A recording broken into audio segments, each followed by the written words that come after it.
কৃষ্ণ বলে কাঁদাটা তো সোজা নয়। কৃষ্ণ বোঝেন কেন কাঁদছে। একটা ছোট শিশু খাট থেকে পড়ে গেছে, খুব কাঁদছে, তো মা দৌড়ে এসে একটা লাড্ডু দিয়েছে। তখন ছেলেটা দেখলাম, বাহ খুব সুন্দর, তো খাট থেকে পড়ে যাও, হ্যাঁ করো, লাড্ডু।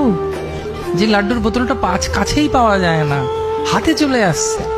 তো পরের দিন ইচ্ছে করে পড়ে গেছে, পড়ে খুব কাঁদছে, খুব কাঁদছে, খুব কাঁদছে। তো মা তো আর আসে না। তারপরে মায়া কান্না বন্ধ করে চোখ মুছে মার কাছে রান্নাঘরে গেছে, গিয়ে বলছে, মা কালকে কাঁদলাম, তুমি এলে, আজ এলে না কেন? তখন মা বলছে, কালকে তুমি কেঁদেছো আমার জন্যে, আজকে লাড্ডুর জন্যে কাঁদছো, আমি চাই। সেজন্য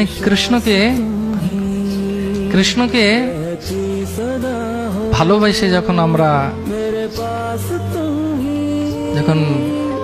ডাকি, তখন স্বাভাবিকভাবেই আমাদের মধ্যে সেই প্রেম আসে।